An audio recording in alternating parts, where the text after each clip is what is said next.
Hello friends, welcome back to our channel Mrs.malasundar. இன்னைக்கு இந்த வீடியோல என்னோட மார்னிங் குக்கிங் ரொட்டீனை தான் நான் உங்க கூட ஷேர் பண்ணிக்க போறேன்.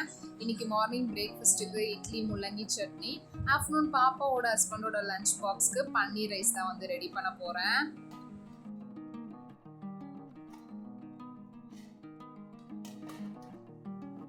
இன்னைக்கு நான் பன்னீர் ரைஸ் பண்ணுறதுக்கு பாஸ்மதி ரைஸ் தான் எடுத்திருக்கேன். பாஸ்மதி ரைஸை ஊற வைக்கிறதுக்கு முன்னாடியே ஒரு 4-5 டைம்ஸ் நல்லா வாஷ் பண்ணிடுங்க. இன்கேஸ் நீங்கள் ஒரு 5 மினிட்ஸ் ஊற வச்சுட்டு அதுக்கப்புறம் வாஷ் பண்ணணும் அப்படின்னு நினச்சிங்கன்னா கூட அரிசி நீங்கள் வாஷ் பண்ணும்போதே உடஞ்சிரும். அதனால் எப்போவுமே பாஸ்மதி ரைஸை ஊற வைக்கிறதுக்கு முன்னாடியே நல்லா வாஷ் பண்ணிவிட்டு ஊற வச்சுருங்க.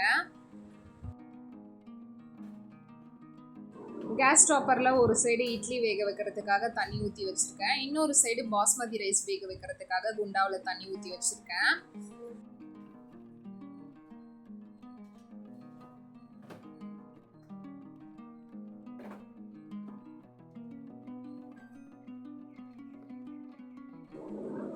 பன்னீர் ரைஸ் பண்ணுறதுக்கு தேவையான வெஜ்ஜஸ் எல்லாமே எடுத்துக்கிறேன். ப்ளஸ் மார்னிங் பிரேக்ஃபாஸ்ட்டுக்கு இட்லிக்கு தொட்டுக்கிறதுக்கு முள்ளங்கி சட்னி ரெடி பண்ண போகிறேன். அதனால் ஒரு முள்ளங்கியுமே எடுத்திருக்கேன். ஃப்ரிட்ஜில் பார்த்தீங்கன்னா நான் வெஜ்ஜஸ் எல்லாமே வாஷ் பண்ணிட்டு தான் ஸ்டோர் பண்ணுவேன். ஸோ நான் திரும்பவும் குக் பண்ணுறதுக்கு முன்னாடி வாஷ் பண்ணோம் அப்படிங்கிற அவசியம் இருக்காது.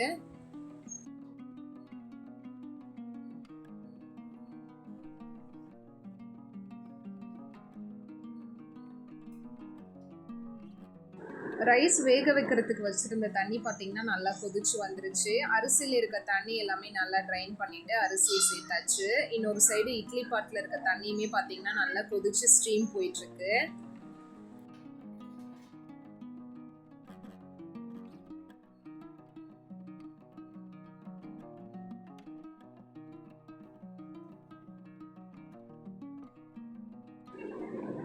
பாப்பாவுக்கு ஹஸ்பண்டுக்கு 2 பேருக்கும் மட்டும்தான் பார்த்தீங்கன்னா இட்லி ரெடி பண்ண போகிறேன்.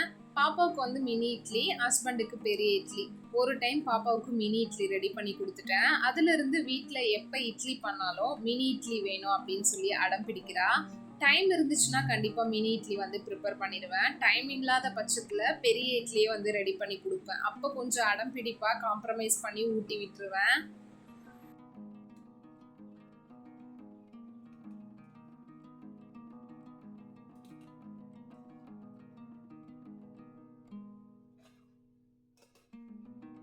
பாஸ்மதி ரைஸ் பார்த்தீங்கன்னா 80% கிட்ட குக் ஆயிருச்சு. நீங்கள் பாஸ்மதி ரைஸில் ஏதாச்சும் மிக்சிங் ரைஸ் பண்ண போகிறீங்க அப்படின்னா ஒரு 80% கிட்ட குக் பண்ணிக்கோங்க. மீதம் இருக்க 20% மிக்சிங் ரைஸ் பண்ணும்போது ஹீட் பண்ணுவோம்ல, அதுலேயே வந்து குக் ஆயிரும். அதே மாதிரி பாஸ்மதி ரைஸை இந்த மாதிரி தனியாக வேக வச்சு எடுக்கிறீங்கன்னா அந்த தண்ணியில் கொஞ்சமாக ஆயில் ஆட் பண்ணிக்கிட்டிங்கன்னா அந்த ரைஸ் வந்து ஒன்றோடு ஒன்று ஒட்டாமல் உதிரி உதிரியாக உடையாமல் சூப்பராக வந்து கிடைக்கும். இந்த பன்னீர் ரைஸ் பண்ணுறதுக்கு ஆனியன் வந்து நீளமாக கட் பண்ணி எடுத்துக்கோங்க. இந்த மாதிரி நான் நீளமாக கட் பண்ணிவிட்டு அதை அப்படியே திருப்பி ஒரு ஆஃப் கட்டாக வந்து பண்ணி எடுத்துக்கிட்டேன். பார்க்கும்போதே உங்களுக்கு தெரியும் எப்படி வந்து கட் பண்ணுறேன் அப்படின்னு சொல்லிட்டு. உங்களுக்கு வேணும்னா நான் கட் பண்ணுற மாதிரி ஆஃபாக கட் பண்ணி எடுத்துக்கோங்க. நீள ஸ்லைஸாக போட்டு, அப்படி இல்லைன்னா நீட்ட வாக்கில் மட்டுமே கட் பண்ணி எடுத்துக்கோங்க. அதுக்கப்புறம் இதுக்கு தேவையான பச்சை மிளகாய், கேரட், பீன்ஸ் இது எல்லாமே வந்து கட் பண்ணி எடுத்துக்கிறேன். இந்த பன்னீர் ஃப்ரைட் ரைஸ் பண்ணுறதுக்கு carrot, beans, capsicum, cabbage, cauliflower, spring onion இந்த மாதிரியான வெஜிடபிள்ஸ் எல்லாமே ஆட் பண்ணிக்கலாம். பட் நான் பார்த்தீங்கன்னா இன்னைக்கு கேரட், பீன்ஸு, ஃபைனலாக கொஞ்சமாக ஸ்ப்ரிங் ஆனியன் இந்த 3 மட்டும்தான் வந்து ஆட் பண்ண போகிறேன். வெஜ்ஜஸ்லாம் கட் பண்ணிட்டு இருக்கும்போதே இட்லியுமே பார்த்தீங்கன்னா வெந்துருச்சு. கேஸ் ஆஃப் பண்ணிவிட்டு அதையுமே வெளியில் எடுத்து வச்சாச்சு.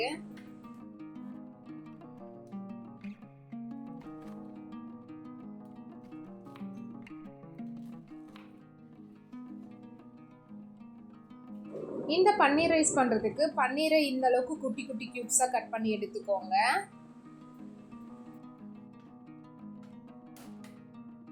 இந்த பன்னீர் ரைஸ்க்கு ஃபஸ்ட்டு பன்னீரை வந்து ஃப்ரை பண்ணி எடுக்கணும். அதனால் ஒரு பாத்திரத்தில் ஒரு பட்டர் க்யூப் வந்து ஆட் பண்ணிக்கிறேன். பட்டர் ஃபுல்லாக மெல்ட் ஆன பிறகு கட் பண்ணி வச்சுருக்க பன்னீர் க்யூபை சேர்த்து லைட்டாக ஃப்ரை பண்ணி எடுத்துக்கலாம். ரொம்ப நேரம் ஃப்ரை பண்ணிங்கன்னா இந்த பன்னீர் எல்லாமே மெல்ட் ஆயிரும். அதனால் ஒரு நிமிஷத்துக்கும் கொள்ளவே வந்து ஃப்ரை பண்ணி எடுத்துக்கோங்க. இந்த அளவுக்கு ஃப்ரை பண்ணி எடுத்தா போதும். இப்போ கேஸ் ஆஃப் பண்ணிட்டு பன்னீரை வந்து வேற பிளேட்ல சேஞ்ச் பண்ணி வச்சாச்சு.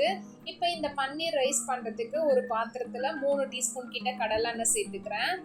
இப்போ இதில் 2 பச்சை மிளகாய் நீல வாக்கில் கட் பண்ணது ஆயிலில் ஆட் பண்ணி நல்லா ஃப்ரை பண்ணதுக்கப்புறம் கட் பண்ணி வச்சுருக்க ஆனியன் போட்டு நல்லா சாட்டே பண்ணிக்கலாம்.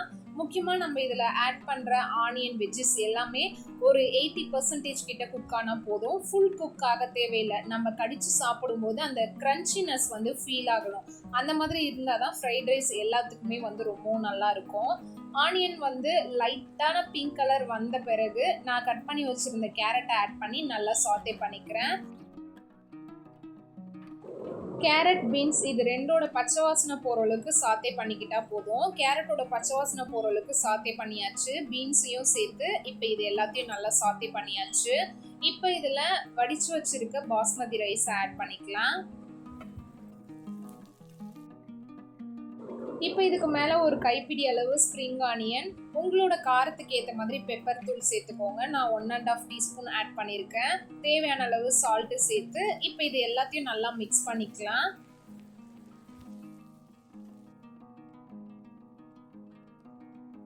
ஸ்ப்ரிங் ஆனியன், சால்ட்டு, பெப்பர் இது எல்லாமே சேர்த்து நல்லா மிக்ஸ் பண்ணிவிட்டு ஃபைனலாக தான் வந்து நீங்கள் பன்னீர் வந்து சேர்த்து மிக்ஸ் பண்ணணும். In case spring onion, pepper, salt அது சேர்க்கும் போதே பன்னீரும் சேர்த்து மிக்ஸ் பண்ணிங்கன்னா பன்னீர் வந்து உடஞ்சிரும்.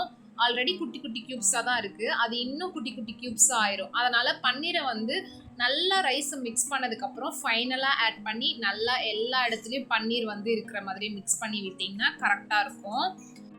இவ்வளோதான் ஃப்ரெண்ட்ஸ். இப்போ பார்த்தீங்கன்னா நமக்கு சூப்பரான பன்னீர் ஃப்ரைட் ரைஸ் வந்து ரெடி ஆயிடுச்சு. கண்டிப்பாக இந்த ரெசிபியை உங்கள் வீட்டில் ட்ரை பண்ணி பாருங்கள். டேஸ்ட் வந்து ரொம்ப சூப்பராக இருக்கும்.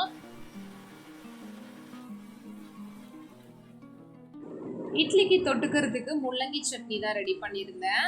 இந்த முள்ளங்கி சட்னியோட ரெசிபியை நான் கவர் பண்ணல, கொஞ்சம் டைம் ஆயிடுச்சு. அதனால் நெக்ஸ்ட் ஒரு வீடியோவில் கண்டிப்பாக உங்கள் கூட ஷேர் பண்ணிக்கிறேன். எப்படி பண்ணேன் அப்படிங்கிறத வாயிலே சொல்லிடுறேன். 2 டீஸ்பூன் கிட்ட கடலெண்ணெய் சேர்த்துக்கிட்டு கடலைப்பருப்பு, உளுத்தம்பருப்பு ஒரு டீஸ்பூன் சேர்த்து நல்லா கோல்டன் ப்ரௌன் கலரில் ஃப்ரை பண்ணி எடுத்துக்கோங்க. உங்களோட புளிப்பு சுவைக்கு ஏற்ற மாதிரி புளி, இஞ்சி, பூண்டு, வெங்காயம், அதுக்கப்புறம் காய்ந்த மிளகாய் உங்களோட காரத்துக்கு ஏற்ற மாதிரி சேர்த்து இது எல்லாத்தையும் நல்லா சாத்தே பண்ணிக்கோங்க. அதுக்கப்புறம் கட் பண்ணி வச்சிருக்கிற முள்ளங்கியை சேர்த்துக்கோங்க. முள்ளங்கியை வந்து உங்களோட விருப்பத்துக்கு ஏற்ற மாதிரி குட்டி குட்டி ஸ்லைசஸாக கட் பண்ணி சேர்த்துக்கோங்க. இது எல்லாத்தையும் சேர்த்து ஒரு 5 மினிட்ஸ் கிட்ட சாத்தே பண்ணிட்டு அதை நல்லா ஆற வச்சுட்டு ஃபைன் பேஸ்ட்டாக அரைச்சி எடுத்தீங்கன்னா சட்னி வந்து ரெடி ஆயிரும். தாளிப்புக்கு 1 டீஸ்பூன் கிட்ட கடலெண்ணெய் சேர்த்து கடுகு, சீரகம், காய்ந்த மிளகாய், ஒரு கொத்து கருவேப்பிலை இதெல்லாம் சேர்த்து ஃபைன் பேஸ்ட்டாக அரைச்சி வச்சிருக்க சட்னியும் சேர்த்து உங்களுக்கு தேவையான அளவு தண்ணி சேர்த்துட்டு நல்லா மிக்ஸ் பண்ணிட்டு ஒரு கொதி வந்ததும் கேஸ் ஆஃப் பண்ணிட்டீங்கன்னா சூப்பரான முள்ளங்கி சட்னி வந்து ரெடி ஆயிரும். இந்த சட்னி இட்லி, தோசை, சப்பாத்தி இது எல்லாத்தோடவும் காம்பினேஷன் பார்த்தீங்கன்னா ரொம்பவும் சூப்பராக இருக்கும். கண்டிப்பாக ட்ரை பண்ணி பாருங்கள்.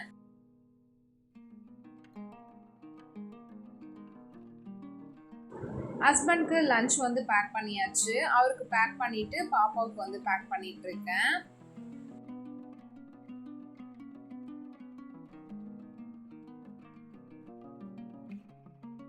பாப்பாவோட ஸ்நாக்ஸ்க்கு பிஸ்கெட்டு, பர்ஃபி இது 2 தான் வந்து கொடுத்து விட்டேன்.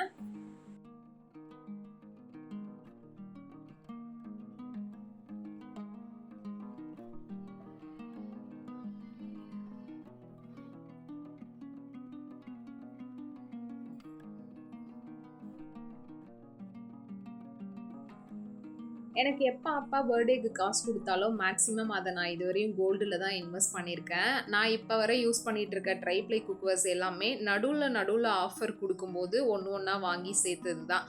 பட் லாஸ்ட் டைம் காசு கொடுக்கும்போதே பார்த்தீங்கன்னா ஃப்யூச்சருக்குன்னு கொஞ்சம் குக்வேர்ஸ் எல்லாமே இப்போவே வாங்கிடலாம், இருக்க ரேட் தான் வந்து ஏறிட்டுருக்கு, அதனால் இப்போவே வாங்கி வச்சிடலாம் அப்படின்னு பிளான் பண்ணி ஒரு 25K கிட்ட நான் இந்த ட்ரைப்ளை குக்வேர் வாங்குறதுக்கே பார்த்தீங்கன்னா இன்வெஸ்ட் பண்ணியிருக்கேன். இனி வர ஒரு வீடியோவில் கண்டிப்பாக என்னென்ன குக்வேர்ஸ்லாம் நான் வாங்கியிருக்கேன் அப்படிங்கிறத உங்கள் கூட ஷேர் பண்ணிக்கிறேன். எனக்கு நீடடான சைஸில் குக்கர், சாஸ் பாட்டு, கடாய் இந்த மாதிரியான ஐட்டம்ஸ் எல்லாமே இருக்குது. கடாயில் மட்டும் பார்த்தீங்கன்னா பெரிய கடாய் வந்து மிஸ் ஆகுது, அதனால் பெரிய கடாய் ஒன்று நம்மளுக்காக வாங்கிக்கலாம் அப்படின்னு பிளான் பண்ணி வாங்கினது தான் பார்த்தீங்கன்னா நிரோல் பிராண்ட்லேருந்து இந்த ஒரு கடாயே. இது பார்த்தீங்கன்னா 28 சென்டிமீட்டர், அதாவது 3.5 லிட்டர் வருது. இதோட ப்ரைஸ் வந்து 1548 ருபீஸ். இதை வாங்கி 1.5 மந்த்துக்கு மேலே ஆகுது. பட் இப்போ இதோட ப்ரைஸ் பார்த்தீங்கன்னா 2459 ருபீஸ். இந்த கடாய் பார்த்தீங்கன்னா இப்போ ட்ரெண்டிங்கில் இருக்கக்கூடிய ஹாமட் மாடலு. அலுமினியம் குக்வேர்ஸ்லலாம் எப்படி ரவுண்ட் ரவுண்டாக அந்த ஒரு டிசைன் வரும், அதே மாதிரியான மாடல் தான். இந்த குக்வேரோட லிட்டில் வந்து இருக்கக்கூடிய ஹேண்டில் ரிவிட்டட் ஹேண்டிலு. இந்த கடாயில் பார்த்தீங்கன்னா அடியில் மட்டும் பிளைனாக கொடுத்துருப்பாங்க. மற்றபடி இன்னர் சைடு அவுட்டர் சைடு ரெண்டுத்துலேயுமே அந்த ஹேமர்ட் மாடல் வந்து வரும். கடாயில் இருக்க ஹேண்டிலுமே பார்த்தீங்கன்னா ரிவிட்டட் ஹேண்டில் தான். இந்த குக்வேர் மட்டும் இல்லாமல் நான் இன்வெஸ்ட் பண்ண அந்த 25K குக்வேர்ஸ் எல்லாமே பார்த்தீங்கன்னா ஆஃபரில் இருக்கும்போது மட்டும்தான் வந்து வாங்கியிருந்தேன். ஆஃபர் இல்லாமல் எந்த ஒரு குக்வேரையும் அதோட ஒரிஜினல் ப்ரைஸ் கொடுத்து நான் வாங்கினதே கிடையாது இது வரையும். இனி வர ஒரு வீடியோவில் அந்த குக்வேரை பற்றி பார்க்கலாம். இதோட நெக்ஸ்ட் vlogல பார்க்கலாம். Bye bye.